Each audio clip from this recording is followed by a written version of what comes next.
Dito kami sa Rizal ngayon. Dito na ako mag-i-intro kasi nakalimutan ko kanina. Patakbo ko. Kalimutan kong mag-record. So yan, nandito na tayo ngayon sa may arko ng Rizal. So papuntang Bungabon na to guys. So doon yung unang ruta namin sa Bungabon. So akala ko kanina Dagupan. Bungabon na muna daw tayo. Kung sakaling kayanin ng gasolina, diretso pa tayo ng Linggalan. So depende guys sa pag-uusapan namin mamaya. So magtatampisaw muna daw kami doon sa may Bungabon, sa may Labi River guys. Yung makikita nyo yung ano doon, yung tulay na mahaba, tas sa ibabaw may ilog, tas mga kubo. So doon yung unang ruta. So akala ko kanina Dagupan na-scam tayo doon Alright. Buti na lang nairam natin tong motor ni Utol. So matipid naman pala siya. Nagpultang ako, nasa 3 bar pa lang guys. Halos kakababa lang nung 4 bars. Tara na. Yan, bali pakyat na kami. So saglitan lang naman yung biyahe namin. So mula Rosales hanggang dito ay nasa 85 kilometers. So success dahil nakarating tayo ng safe dito. So yan, ito yung mga kasama natin. Yung kasama ko pala is yung mga tropa ko din lang. Yan, isang Honda Click, tapos isang Bergman, tapos itong motor natin na Raider. Ito na yun, yung arko. I love Bungabon. So nagpunta na ako dito last 2021 pa ata yun. So, medyo matagal na din mula anong nagpunta tayo. So ngayon lang ulit. Yan, safe tayong nakarating. Picture muna tayo guys. Saka tayo dumiretso dun sa itaas, dun sa may Labi River. Right. Picture. Ay, safe. Sticker. So yan, vlogger din pala sila. Sir. Yan. Thank you po. Vlogger din pala sila, sir. Nakahingi tayo ng sticker. Right, so bali pakyat na to guys. So yung tumbok nito ay dun sa may Labi River. Yung makikita nyo sa mga posts na nagpupunta dito is ito yung may mahabang tulay. Tapos sa may ibaba ay merong kubo-kubo na pwedeng pagliguan. So yun, bali galing kami dito mga 2021 pa ata, 2022. So hindi ko na maalala. So bali ang kasama ko noon is si Mrs. Kaya ayun, medyo matagal na. So itong lugar na to guys, nagdudugtong din to papuntang Baler. So medyo matarik ang daan dito kasi bungad pa lang naman itong naanan natin, no? Maluloob na yung kurbahan, lalo na dun sa may pinakatuktok nito, dun sa dulo.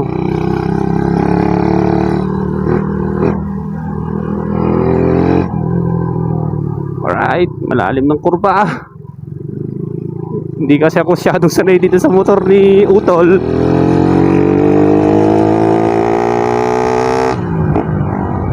Alright, nakapanibago talaga pag galing ka ng automatic guys at bigla kang nag-drive ng manual, ay talagang maninibago ka.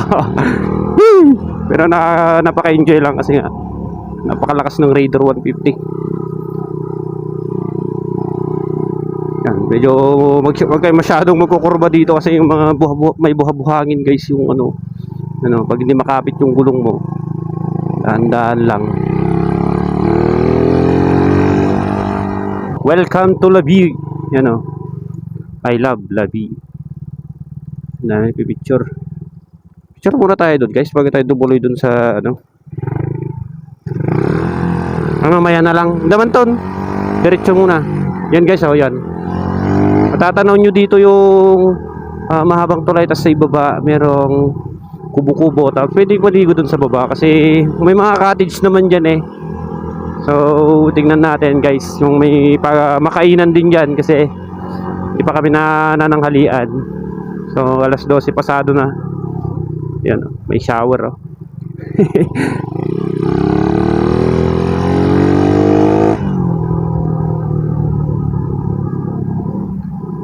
So daming nagra-ride ngayon. So dami naming nakasalubong kanina kasi nga araw ng linggo ngayon.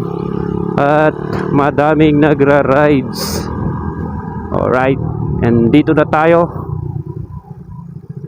So ganun pa rin, wala pa namang pinagbago. So mula nung nagpunta kami dito is ganito pa rin naman yung lugar oh.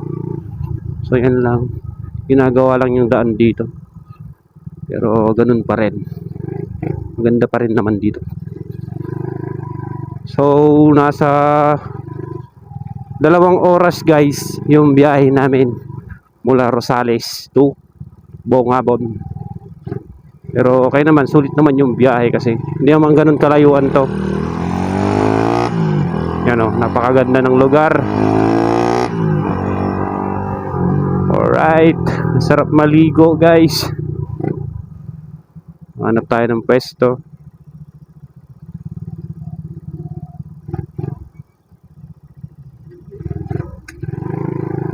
Kaya mga cottage dyan guys, may bayad dyan. So nung last na nagpunta kami dito ay nasa 500 kung di ako nagkakamali yung bayad nung cottage. Napakaganda, napakalinis ng tubig oh. Tapos may bundok pa doon, malapit lang. Ito na yung view. So hanap muna kami siguro ng parkingan din pag makainan. Let's go.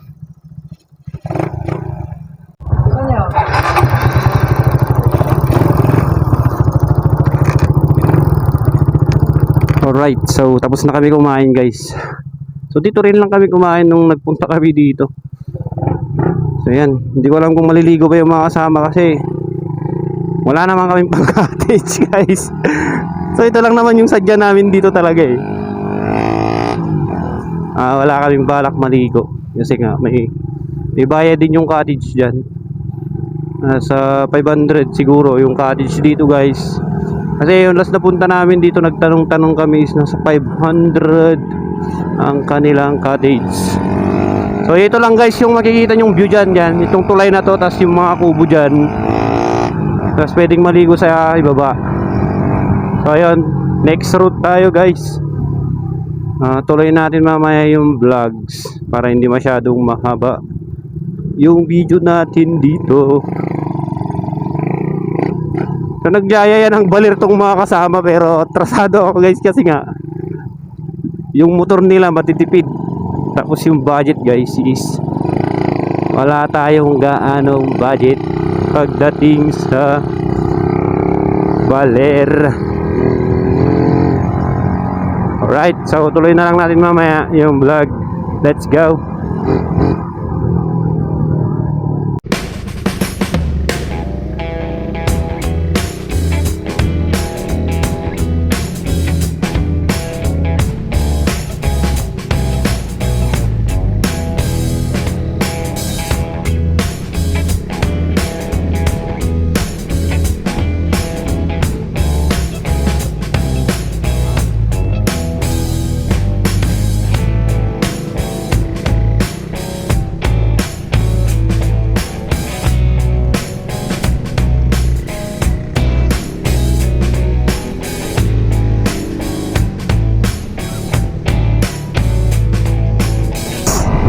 So dito na tayo sa part ng Dinggalan guys. Ang ganda dito sa gilid oh.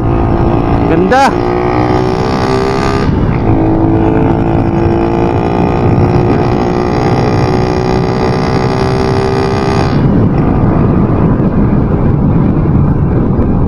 Ganda ng lugar dito. Pero yun guys, logi tayo sa gasolina. Ang lakas kumain ng motor natin ng gasolina.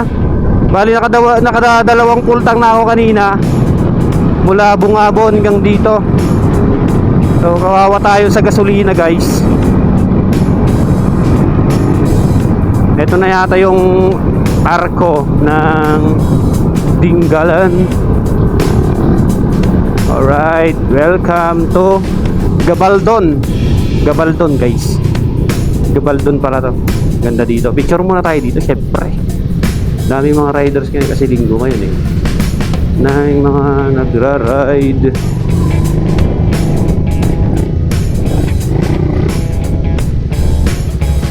Picture muna tayo dito bago tayo pumunta dun.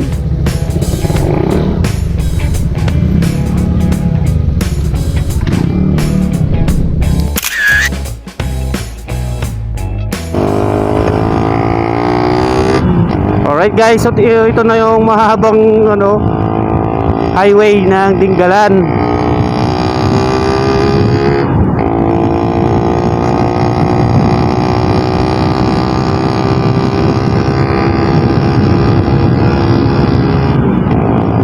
Sarap magpatakbo dito. Madami din palang mga kabahayan dito guys. So, mapapansin nyo sa gilid natin, puro mga kabahayan dito sa may right side natin. Then yung duduluhin ay bundok. So first time kong punta sa lugar na to. Tagal-tagal namin pinaplano, pero ngayon lang pala matutuloy. Kasi nga puro tayo drawing. Mukhang aakyat tayo dyan sa bundok na yan. Let's go.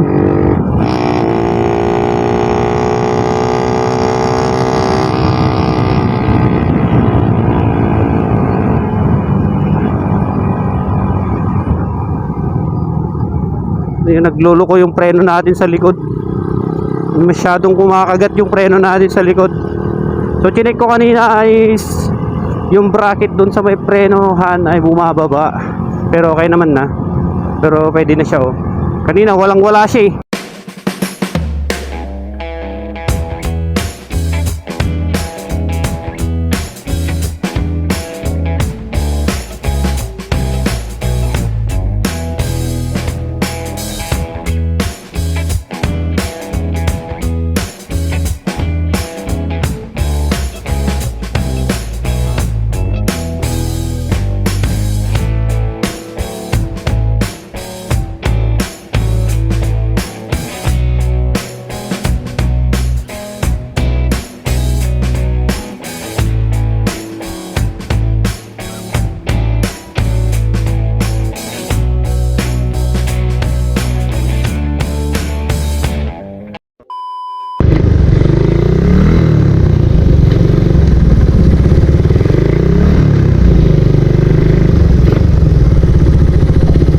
Dito na yung guys, yung view deck.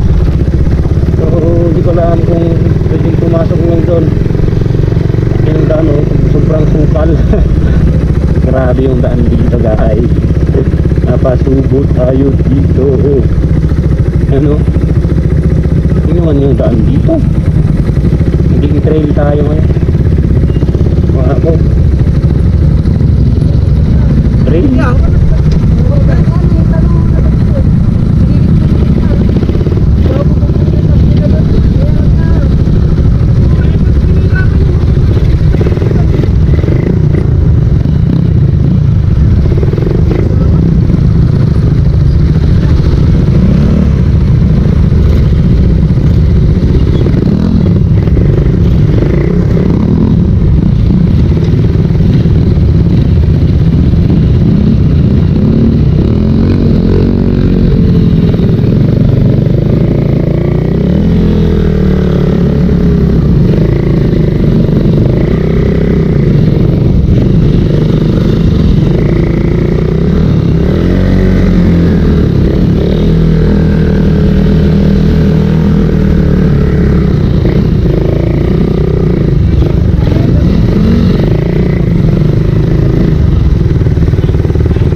namin alam kung ito tama yung ruta na pinapasok namin.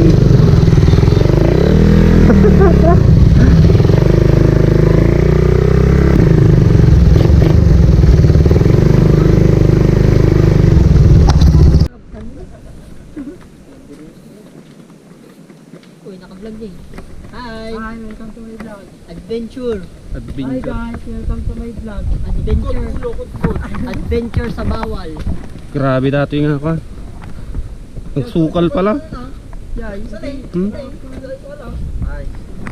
Hi vlog, welcome to my guys. Naging trail na nga, naging ano pa? Hiking. Alright mo. Bawal daw pala dito guys. Kasi walang permit. Kaya yun. Try pa rin natin makiusap. Kung pwede tayo pumasok.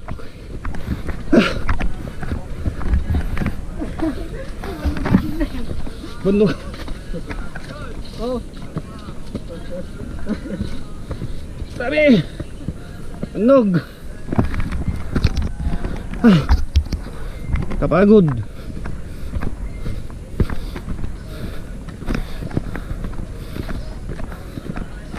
Nakabinig nga. camper tayo na. Mukhang uulan. Ay, oo, sarado. Ito na yung view deck. Sarado. Sarado. Eh, sarado po. Ha? Cross nga po kami. Ay, baka pwedeng makisilip lang ito eh. Opo. Silip lang. Carmen po. Maraming pantay. Hindi naman kami magtatagalan eh. Oh, tigyan tayo. Grabe. Maraming salamat. Di po tayo. Ito. Nayagan tayo. Ito na.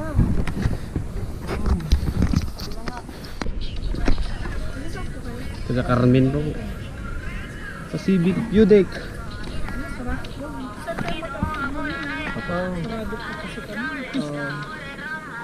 Pasad, datang. Bayad po ba agad? So, Sige po, mamaya na lang. wala. Sige po, thank you po. Ah, nagad tayo. Dito pala. Dito pala yun.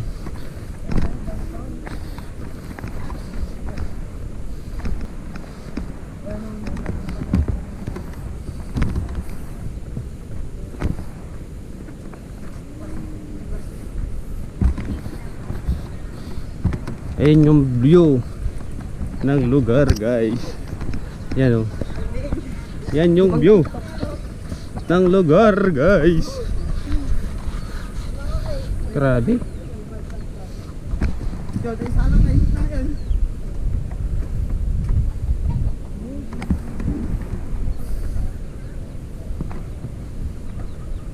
Akyat tayo. Sheesh.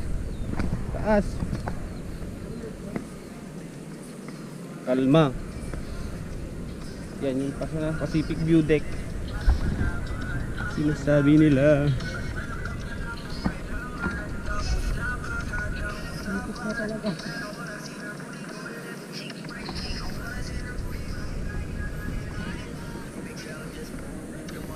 Oh. Oh. Oh, oh. Kaya dapat? Oo, oh, oh. Yun, oh. Oh. Right.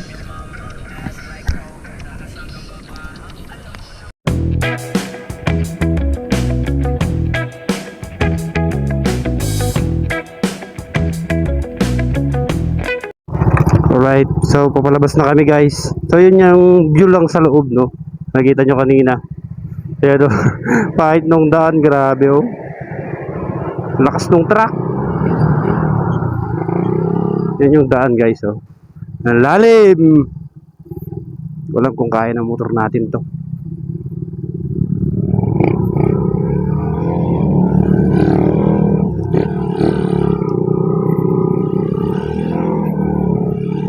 Alright.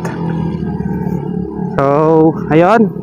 Bali pauwi na kami guys. So hanggang dito na lang siguro yung vlog natin. So, pwede naman palang pumasok pero nakiusap lang kami pero kung tutusin guys, bawal talaga. Pansin nyo kanina, isiilan lang kami sa loob, bali bilang lang. Bali pinagbawalan daw sila dito. Kaya maraming salamat guys sa panunood nyo kung nakaabot kayo hanggang dito sa ating huling vlog. So yun, see you in my next vlog guys. So hanggang dito na lang dahil paubos na yung gas natin. Hindi ko alam kung aabot tayo sa gas station.